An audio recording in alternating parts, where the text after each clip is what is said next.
The story of Billy Kipkorir Chemirmir is one that sends chills down the spines of many people. His story began in a small village in Kenya, which is where he was born and raised, but would eventually lead to the heart of Texas in America. There, a series of brutal crimes would follow him whenever he went, leaving no doubt as to who Billy really was as a person. The unspeakable crimes he committed would forever alter the lives of many and lead Billy down a dark path. This would also turn out to be the path to his own destruction. Welcome back to the Crime Gist. My name is Damisa. Billy Kipkorir Chemirmir was born on December 8, 1972 in Kabunyon village located in Eldamaravine in Baringo County, Kenya. This village is a rural area and quiet center on the edge of Mesegon Forest. It is surrounded by the lush landscapes of the Rift Valley. Billy was raised in a large family, reportedly having 27 siblings from his father's 3 wives.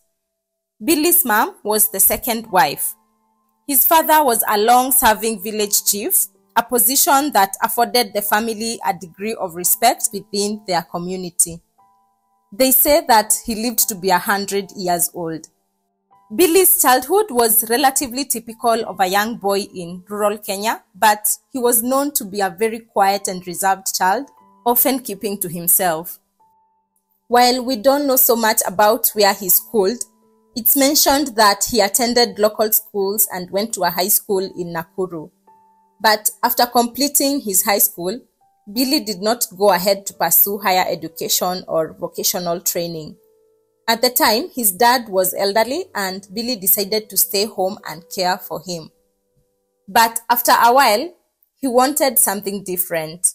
He dreamt of a better life, one filled with opportunities, and this he believed could only be found abroad. And so he made a bold decision to try seek his fortune in America. Luckily, he knew where to start as one of his sisters was already living in the States. And so, sometime in the late 90s, his sister helped him and 2 of his siblings obtain a visa. This process is common where a family member who is a US citizen or a lawful permanent resident can sponsor the immigrant. After navigating all the complexities of immigration, he arrived in Texas, America, ready to start anew. In Texas, he initially found work in various capacities, including as a maintenance worker and a caregiver. His ability to speak English allowed him to communicate effectively, which helped him secure these jobs. In 2004, Billy married an American citizen. This marriage further facilitated his legal status and allowed him to become a permanent resident in the States. However, the couple divorced in 2006 after only 2 years of marriage. But by that time, Billy had already established his residency. And now he could live alone and keep to himself in peace after the divorce. He also had no kids to care for since the 2 didn't get any during their marriage. After working as a maintenance worker for a while, Billy would eventually begin working independently as a home health aide. He took on roles that involved assisting elderly individuals, often providing companionship and support to them. His work as a caregiver appears to have been based more on practical experience rather than formal training. After all, he had cared for his elderly father before he came to America. He was described by some as amiable and hardworking. However, beneath this facade lurked a darker side that would soon come to light. His life would take a troubling turn when he began to accumulate some legal troubles. In the years 2010 and 2011, he faced charges relating to driving under the influence in Addison and Dallas, Texas, this resulting in fines and short custodial sentences. In July of 2012, Billy was arrested for assaulting a lady he was dating at the time. He got into an argument with her when he came home drunk from a strip club. He punched and kicked her and also threatened her with a knife.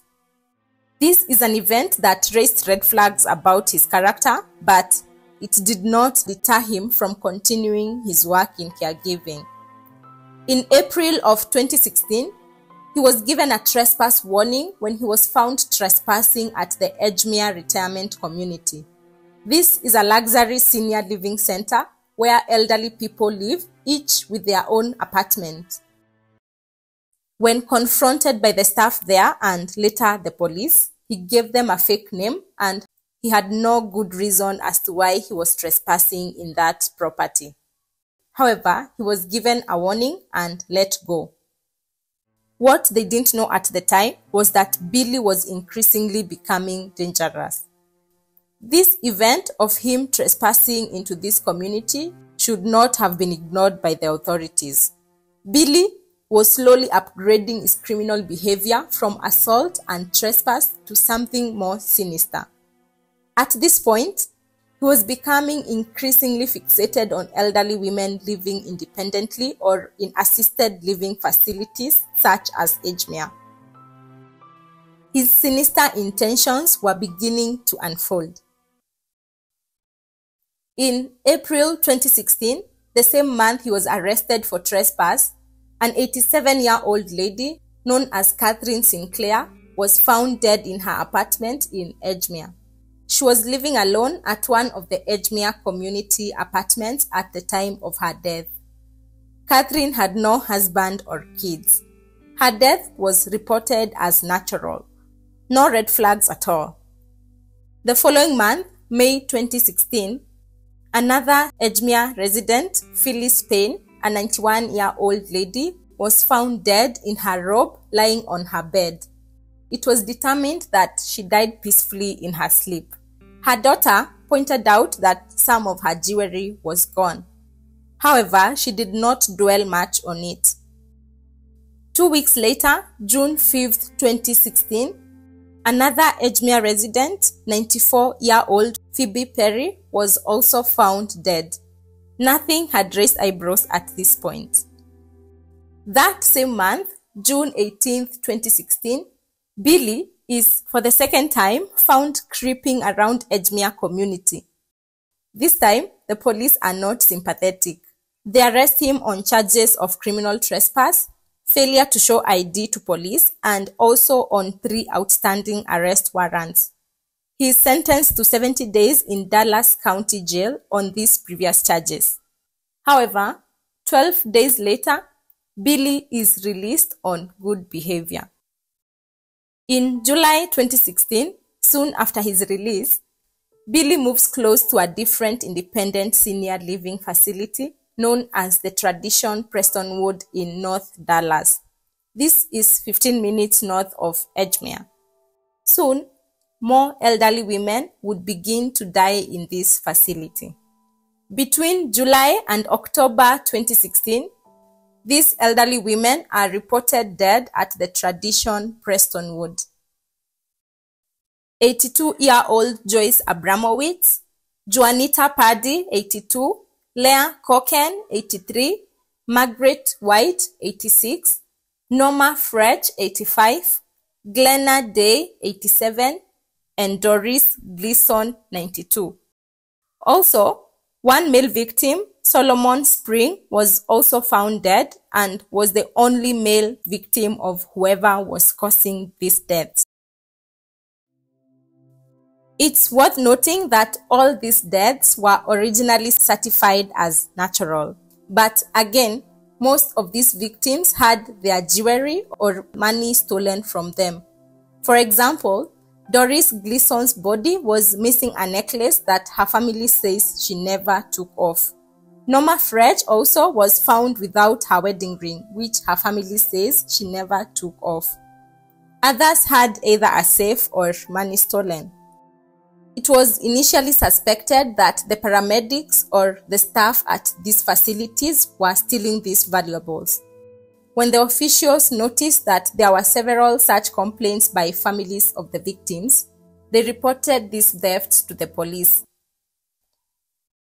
The following month, November 13th, a suspicious person is spotted at the Tradition Prestonwood and a report is made to the police.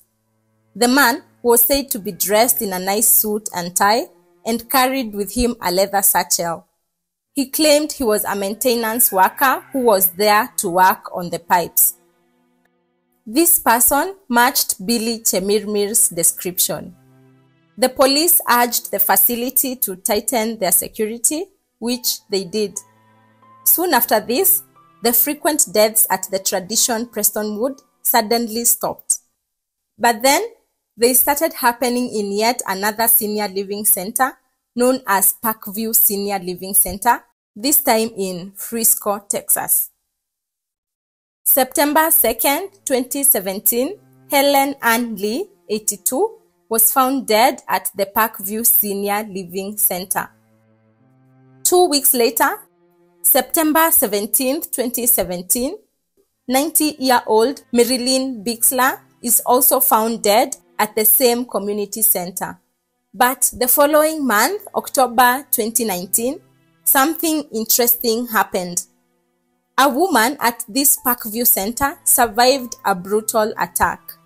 The 93-year-old woman told police that a well-dressed black man had come to her door and said he was a maintenance worker. When she said she didn't need any work done, he forced his way inside, knocked her from her walker to the floor, then dragged her to the bed and tried to smother her with a pillow. Believing that she was dead, the man then took jewelry from the apartment and left. The woman was able to press an emergency alert button, which alerted the caretakers of the facility and the Frisco police. Again, when the news of the attempted murder began to float around, the deaths at Frisco stopped suddenly. But the cycle continued as the deaths would start occurring in yet another elderly center, Preston Place Retirement Community in Plano, Texas. Between October 2017 and March 2018, 7 women died in that facility, namely Minnie Campbell, 84, Diane Delahanty, 79, Mamie Delmia, 93, Doris Wasserman, 90, Martha Williams, 80, Miriam Smith, 81, and Anne Coughlin, 82.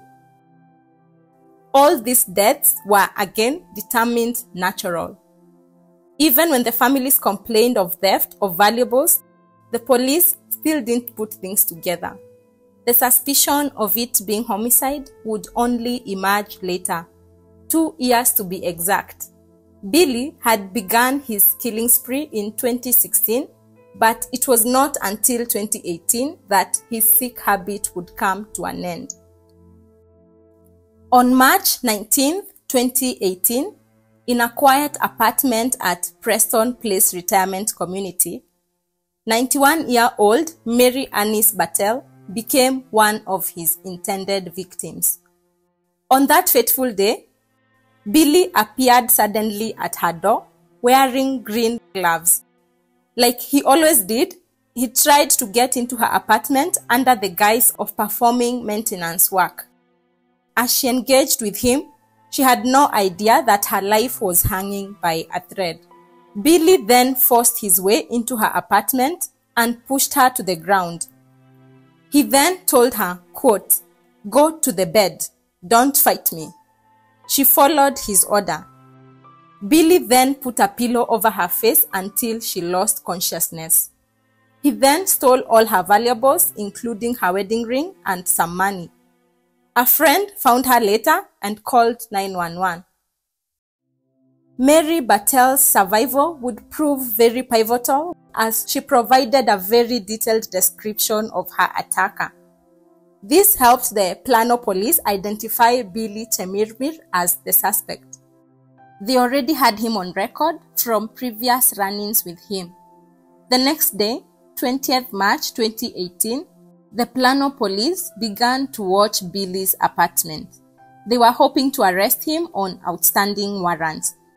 They had no idea that at the same time, Billy was out looking for his very last victim.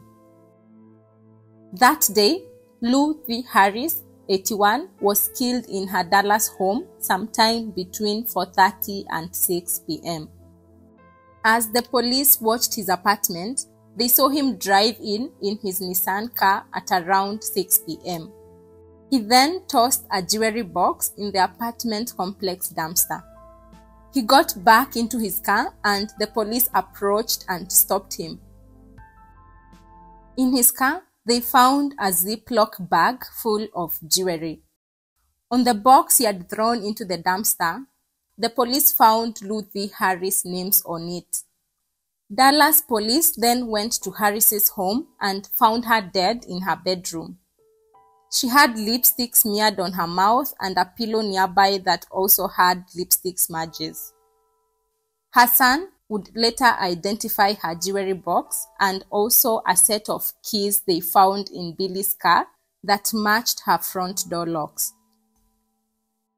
Billy Chemirmir was immediately apprehended. Everything was starting to make sense now. Many victims had been found dead after encounters with men posing as service workers. Ruthie Harris's death sparked an immediate investigation into similar incidents that had gone unsolved. When Mary Battelle positively identified Billy as her attacker, detectives began connecting dots between her report, Lou Harris's death, and several other suspicious deaths of elderly women over the recent months. As investigators dug deep into these cases, they eventually realized a connection and uncovered alarming patterns and evidence linking Billy to multiple murders across Dallas County. The evidence against him began piling up rapidly. Detectives reviewed surveillance footage from various locations where he had been seen entering and exiting apartments shortly before the murders occurred. They uncovered evidence suggesting that he was responsible for at least 22 murders. This was a chilling revelation that painted him as one of the most notorious serial killers in Texas, targeting vulnerable elderly women. Authorities believed that he began his killing spree in April of 2016. His method of operation was chillingly calculated. He started targeting elderly women who lived alone or were in assisted living facilities. He would often pose as a maintenance worker or medical professional to gain access to the homes of these vulnerable elderly women. His charm and apparent professionalism allowed him to slip through doors that should have remained closed. Once inside these homes, he would engage them in conversations before executing his horrifying plan. These elderly women were often living alone, relying on caregivers or family members who were not always present. Billy took advantage of their loneliness and their trusting nature. He would then smother them with pillows or use other means to silence their cries for help. After ensuring that they were lifeless, he would ransack their homes of valuables, particularly jewelry, taking items that held both monetary and sentimental significance. He would sell these valuables and keep the money. And so, Billy faced multiple charges for his alleged crimes against these vulnerable women. Initially, he was charged with the murder of Ruthie Harris, but he became a prime suspect in numerous other cases. The trial for Ruthie Harris's murder began in November 2021, but despite the overwhelming evidence, including witness testimonies from survivors like Mary Battelle, 1 out of 12 jury members was not convinced that Billy was guilty. Therefore, this case ended in a mistrial. The prosecutors were, however, undeterred by this. They prepared for a retrial while continuing their efforts to bring charges against Billy relating to other victims. By the time the retrial came around, sadly, Mary Battelle was deceased, but her taped testimony was played in court. After more evidence was presented, this time the jury came to a unanimous decision. Ultimately, on April 22, 2022, Billy Chemirmir was convicted of capital murder for Lou V. Harris's death. Billy received a life sentence without parole after being found guilty on all other additional charges in other victims' deaths. Prosecutors had chosen not to seek the death penalty. About the decision not to seek the death penalty, the Dallas County District Attorney was quoted saying, "Billy is going to die in prison anyway." This turned out to be very accurate, as on September 19, 2023, a little over 1 year after being sentenced, Billy's life came to an abrupt end. He was killed by his cellmate at Caulfield Unit Prison in Texas. His cellmate, known as Wyatt, was serving time for murder himself. Reports indicated that they had clashed over comments made by Billy regarding Wyatt's children. Wyatt beat Billy senseless and stabbed him with a pen on the prison's hallway. This, many would say, was a fitting end for someone whose life had been defined by violence. This case drew significant media attention. It also opened up broader discussions surrounding safety measures within senior living facilities across America. This prompted calls for improved security protocols in those centers. The victims' families expressed frustration over how these murders were initially overlooked by authorities. They hope that no one will ever endure similar heartache caused by individuals like Billy Kipkorir Chemirmir ever again. May these families find peace. That brings us to the end of today's story. As usual, please do not forget to subscribe, to like, and to share this episode with other true crime junkies like yourself. I'll see you right here on the next one.